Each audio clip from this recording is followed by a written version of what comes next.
that was a lot you gave me just there. Thank you for sharing all of that.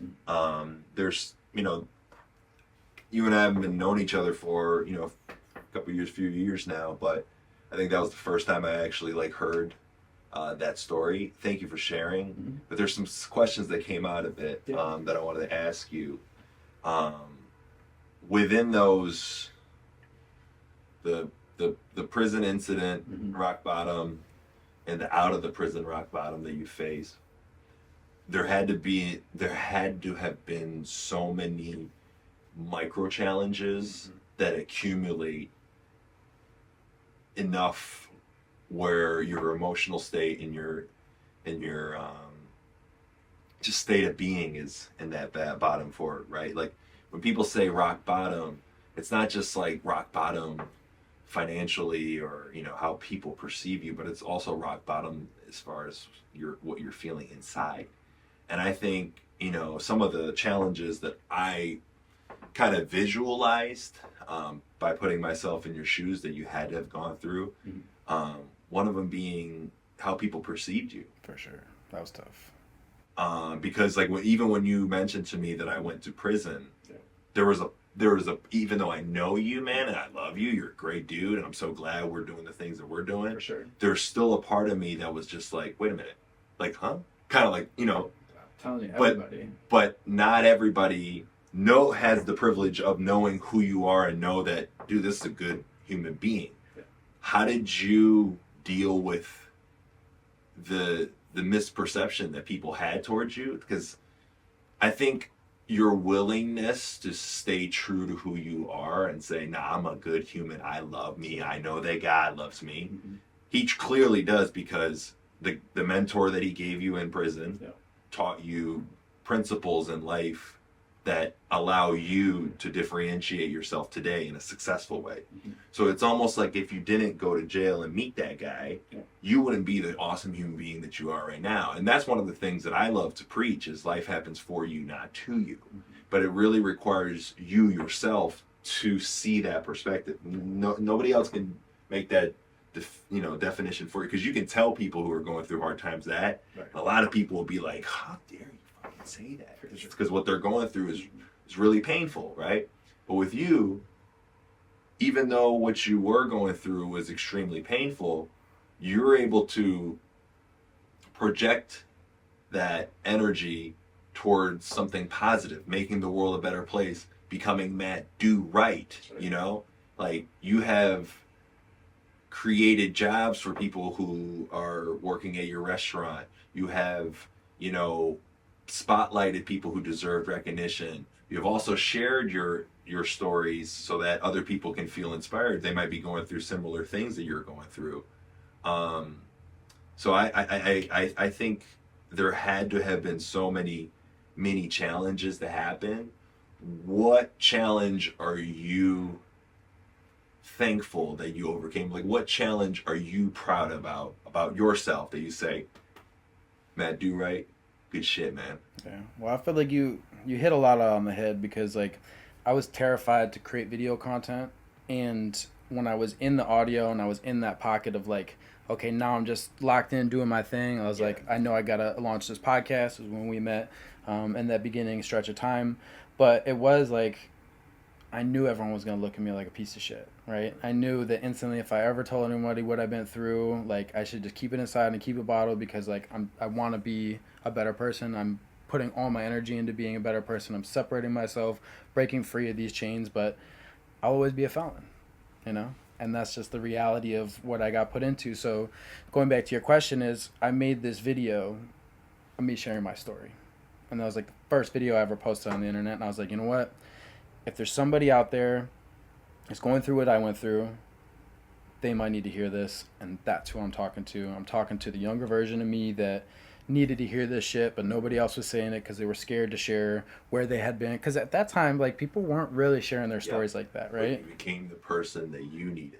I did. And that's what I try to strive to be every day, because going through those challenges alone, and going through those challenges, like my family, again, like I was on my own from 17, you know what I'm saying? So like I had moved up north with my aunt, and then my aunt got sick of my shit, and she kicked me out. So now I was up in northern Michigan all the way up here, not knowing anybody, and I just started walking down the street. Like I had a few people I met along the way. I was like finishing high school, but again, like you needed to eat, you needed a shelter. And that's the thing, is like I kept showing up to school sleeping out of my car. And like I had my dog with me because she made me take my dog too, so I would have to ask the teachers to like go feed my dog real quick, or can I go let her out and take her to the bathroom, like she's kind of just in this car all day, you know.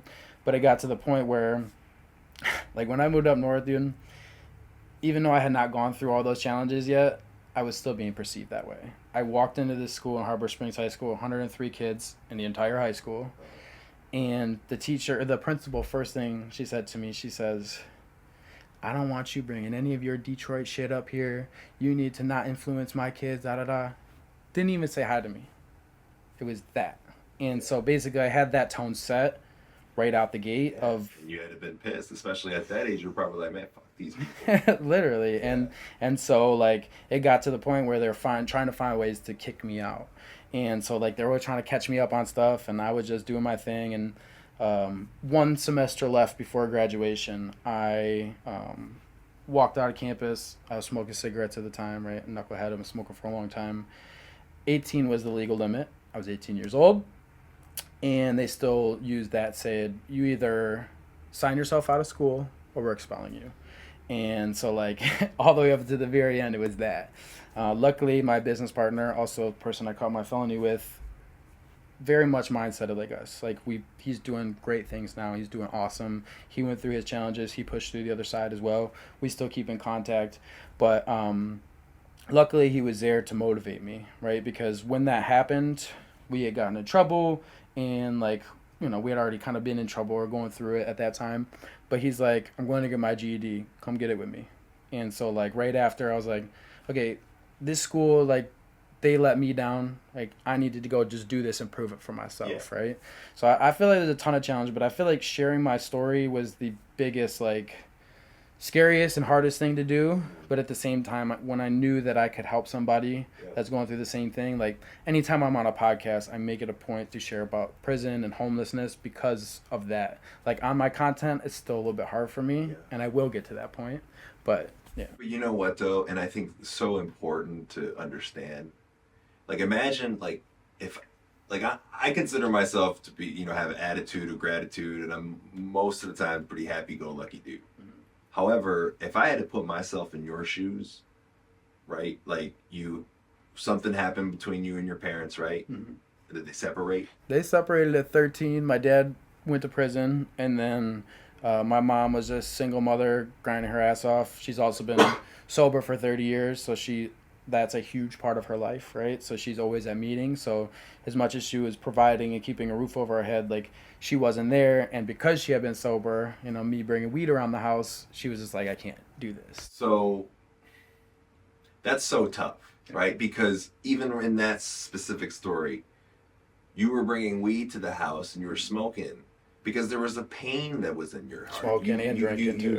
You lost your dad to prison. I mean, for a 13-year-old kid, that being your hero, that had to have hurt. Big time. Right? Mm-hmm.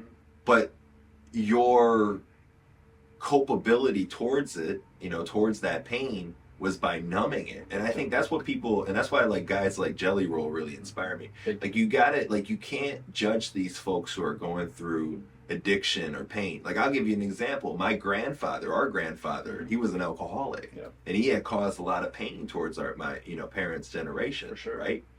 But why was he an alcoholic was a question that I've never heard nobody, or just even myself, ask. How was he raised? Why? Right? Why was he drinking so much? Mm-hmm.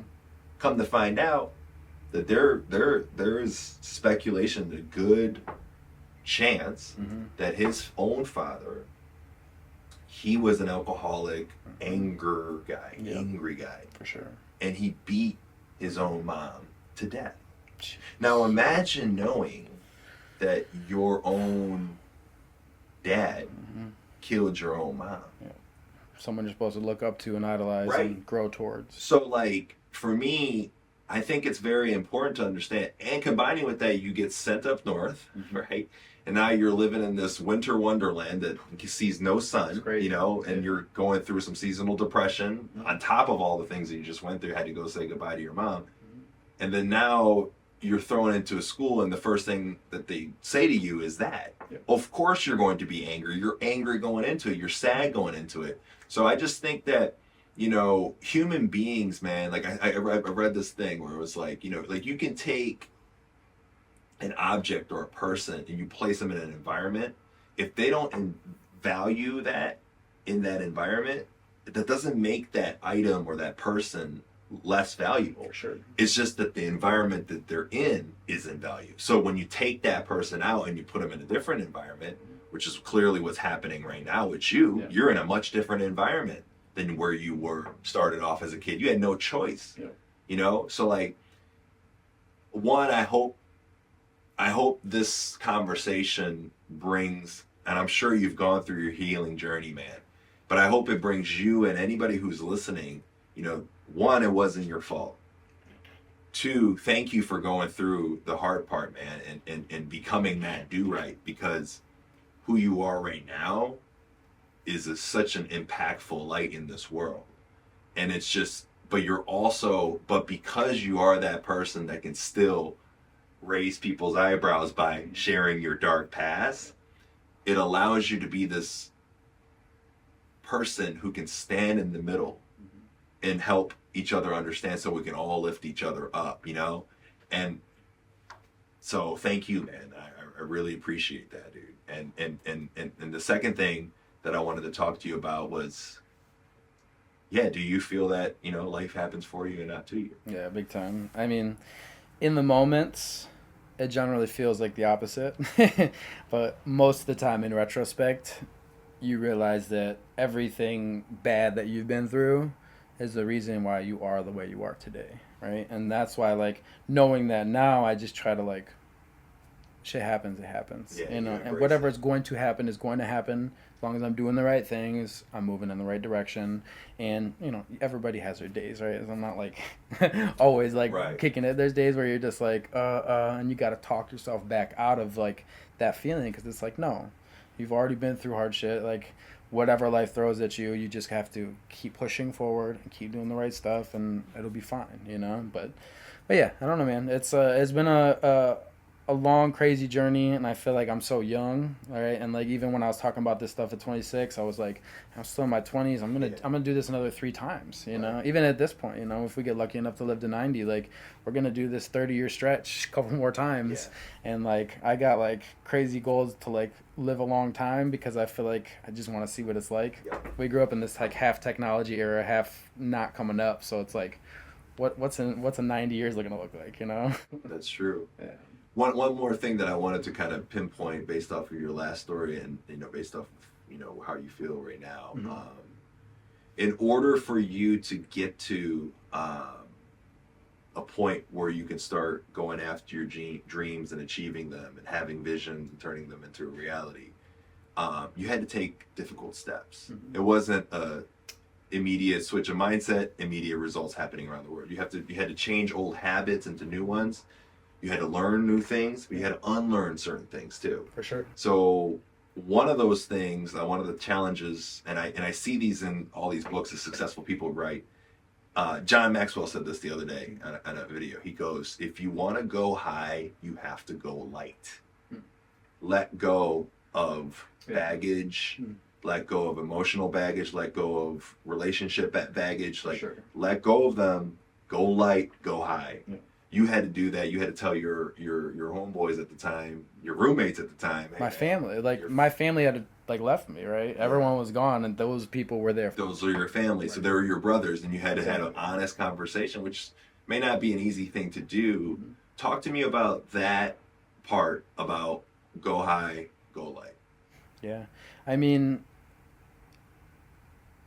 it was just a lot of self-reflection, right? And that's something that, because I was drowning my brain and I was frying my brain to get to a point where I wasn't thinking about anything else, I would just grind really hard at work, and when I'm at work, that's all I got to think about. I'm you know, cooking at the time. I'm in a machine shop, like a couple different phases, chapters through there, working some construction. But like when I'm at work, I'm just doing work. I don't have to think about anything else because I'm grabbing these shingles, I'm running it up. Next thing I'm grabbing this, I'm going here, cooking, same thing, boom, boom, boom. And then when I get out, it was just right to that party, you know? So like, it was in the moment of self-reflection I finally started talking to myself and asking myself, who am I? Like, all I know is like work and party. That's all I do. And like make music, you know, like that was a huge part of it too, you know. But then at the other side is like this, like I got to see who I am. So I started just scouring the internet. Like, I mean, Gary V, you brought up a mentor in prison, but like Gary V in 2017 when I found him, like so much of what he said is the reason why I operate the way I do. Yeah. Right? Because I saw him, like, I didn't know what marketing was, but I was getting told by the people at the pizzeria that, like, we want you to come on and we want you to be the marketer. You're clearly good at this thing. And I'm like, what is marketing? And then that's when I found Gary, and then Gary, like, has this huge marketing company. I'm like, oh my gosh, well, marketing's interesting to me. I really like this. This is something that apparently everyone tells me I'm good at. Yeah. And, like, I enjoy doing it. Like, I'm doing it because that's just what I feel like to do. And so, like, if I'm already unintentionally doing this, like, what if I did this more intentionally, right. You know? Right.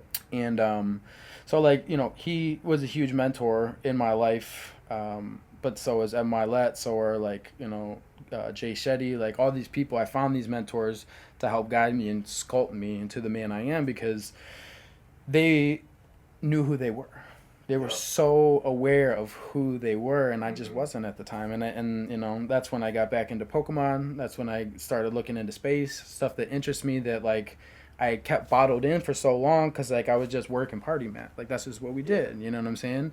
And then so I just, through those self-discoveries, like, when I started just asking myself questions, and I'll tell you this too, like, 11 years of depression, right?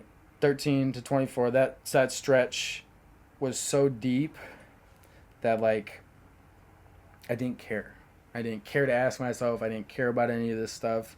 But I started talking to myself better. There was a 6-year window where I never looked in the mirror. Because every time I looked in the mirror, I would say some foul stuff. You know what I'm saying? And I would just wash my hands and dip out. Or I would just dip out and just avoid the mirror altogether.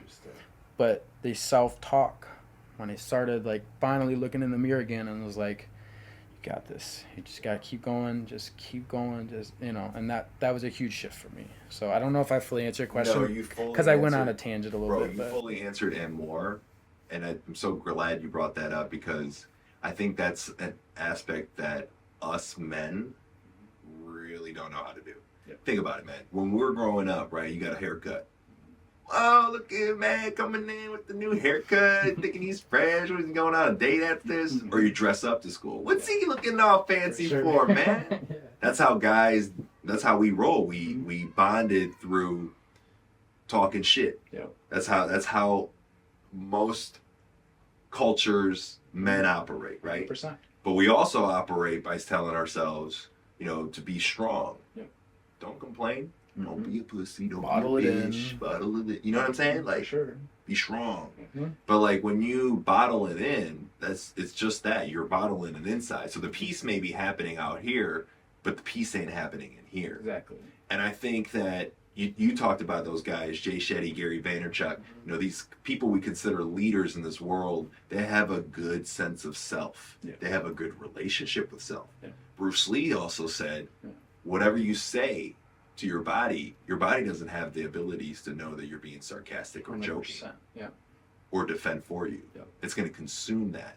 So for me, this is the subject that I've been really honing in on lately is what do I say to myself? Do I say, I suck, or damn it, idiot? Mm-hmm.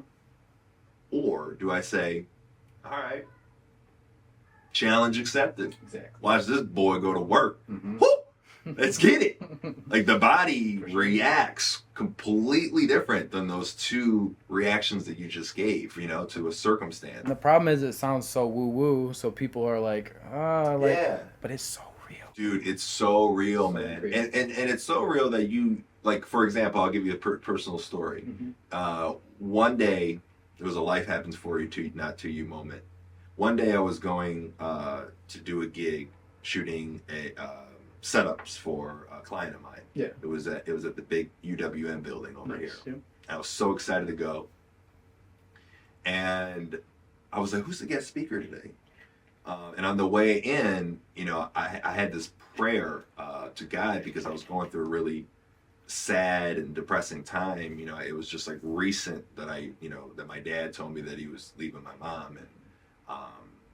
And I was like, God, just give me a sign that life's happening for me, not to me right now. Because right now it's very hard to live by that. Yeah. So then I go to the gig and I'm doing work and I ask, who's the speaker? Well, it's the guy who taught me that phrase, Tony Robbins. I'm like, get out of here, man. Like, get out of here, right? That's not just a slap in the face, like, wake up. Yeah, spiritual moment. Mm-hmm.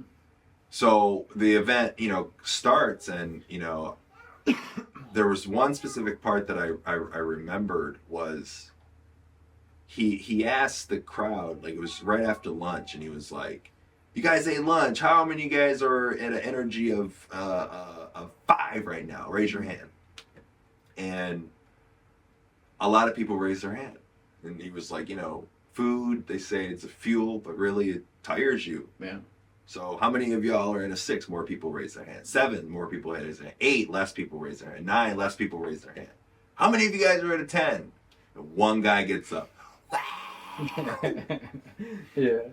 Ha ha ha ha ha, right? That's awesome, yeah. He goes, the key to differentiating yourself from the crowd is by being that 10. Yep. It was like, boom. Mm-hmm.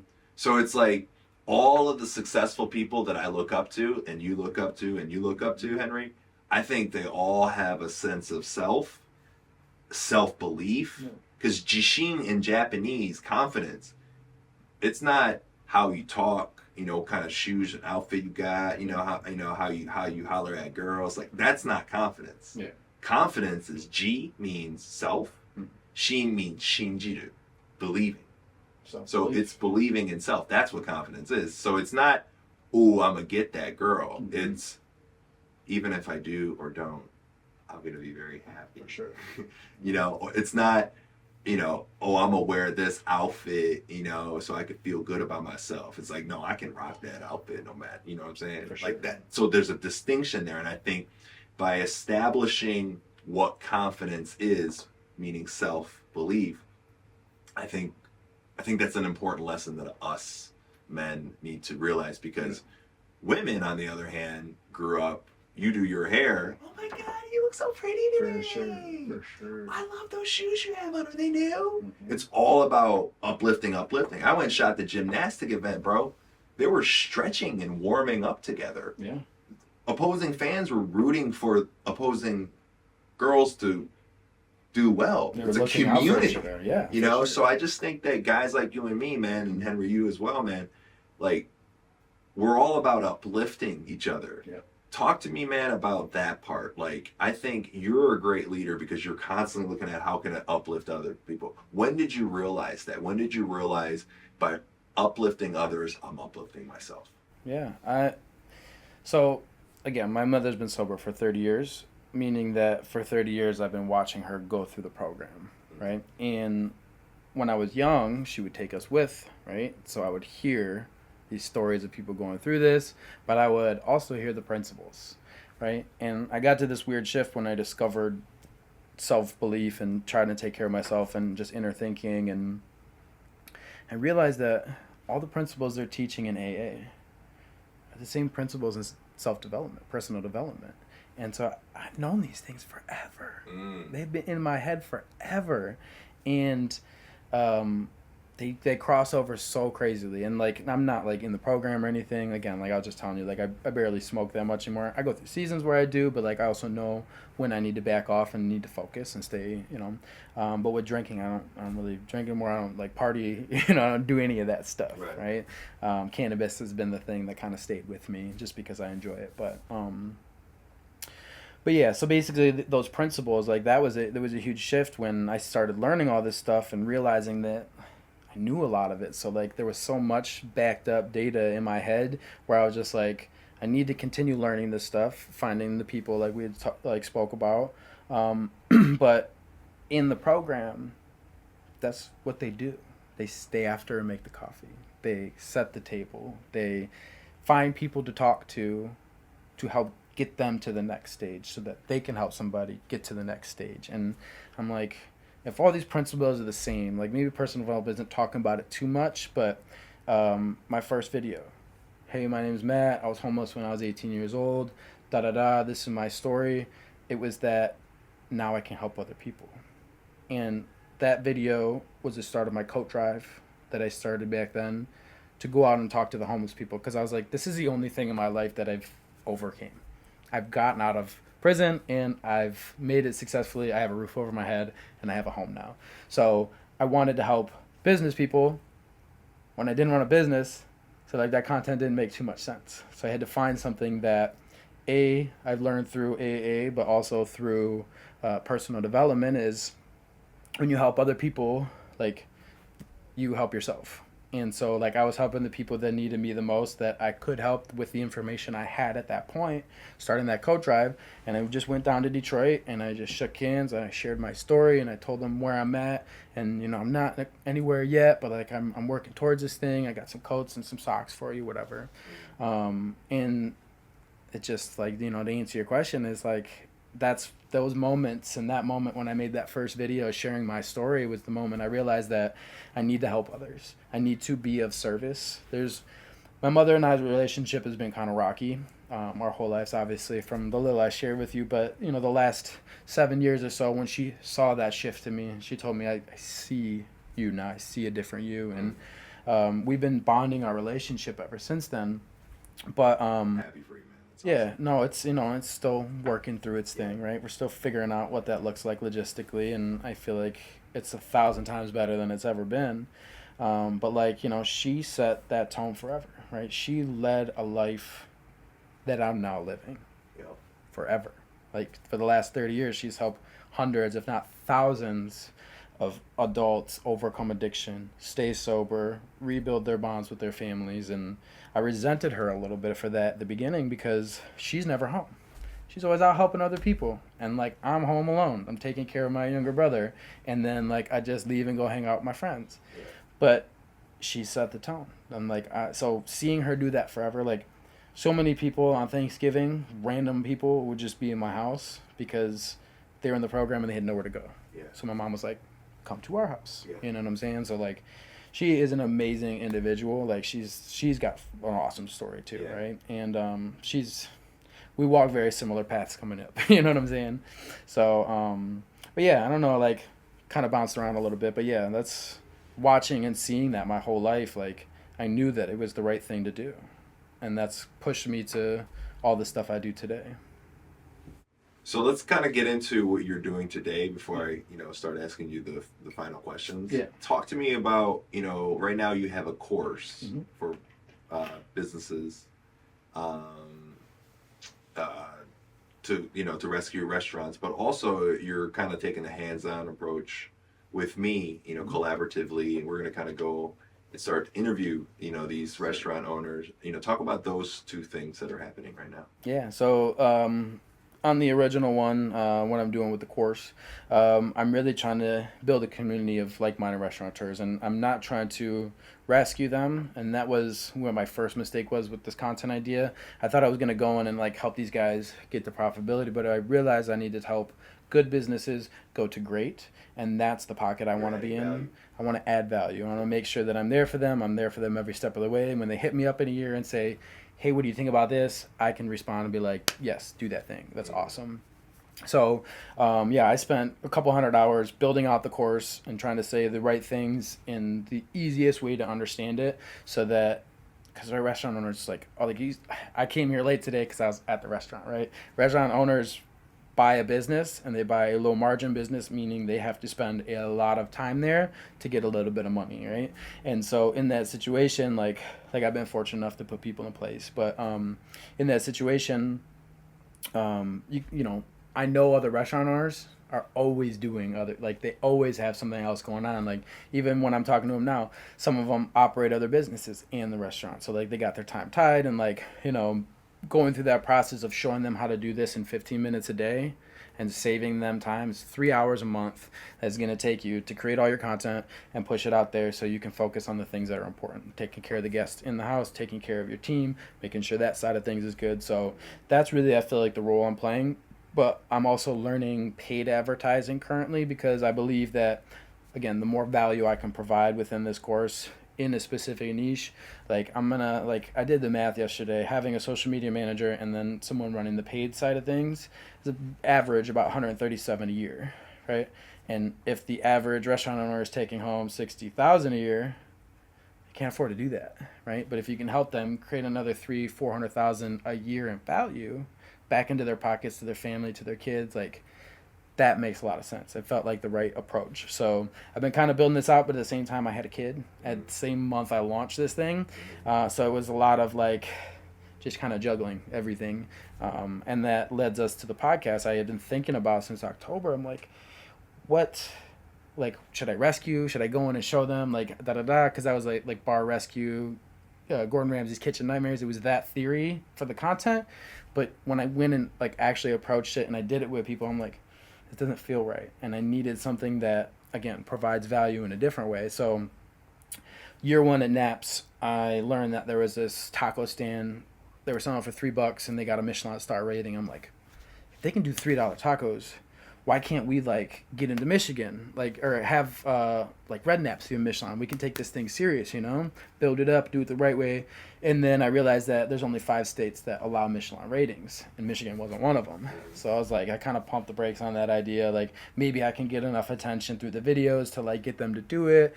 But then that idea plus how can I help restaurant owners clicked, and I was like, we can go out to the top tier restaurants in the state of Michigan, and we can act as if we're the Michelin person rating, share their story. And then what I also learned over the last few days is we can send to Michelin the restaurant and why they should be rated. So each one we go to will have the experience and give them an honest rating. The more emails that we send and the more video views we do, the likelihood of someone on that Michelin team seeing that and creating a chapter in Michigan, it goes up every video we post out. So I got really hype on that idea, and I was like, again, like I don't really have many people in my life that think the way that you do. And even the ones that do, like, I feel aren't fully pot committed. And I feel like that's the difference. Every time I have a conversation with you, you are in this thing. Yeah. You are committed to building yourself and being better and like growing and like just mindset and like, it's a forever game. And I think we both realize that, right? Like, yeah. On the outside, it might seem like things are going good, but at the same time, it's like, you have to remember, it's like, we're still a work in progress. We're still young as hell, dude. Like, there's people that have been doing this for 20, 30, 40 years past us that have mastered these arts, but are still learning, right? Still implementing new things. So I really believe with this podcast, we're going to be able to provide value to these restaurants and spotlight them. But at the same time, I have this crazy audacious goal to get Michigan a Michelin rated like state. And like, no one may ever know about that, right? And like, that might just be a thing where we're like, holy crap, we did that, But at the same time, like, and for me, it sounds really exciting. Like, just having this big audacious goal, because going back to 9-year-old Matt when he had his first lemonade stand that his entrepreneur neighbor set up for him, and he made his first $20 and he was like, this is it. Going back to that moment where I've just wanted to own my own business, when I finally got there, I realized that wasn't the full picture. I'd only been seeing 5 feet in front of me, when the reality was there's so much more out there, and there's so much more to business that I just didn't understand. I didn't know the difference between small business and big business. Like, there's 2 different sectors of the business world, and I want to play this big game because when I set my original goal, I accomplished it.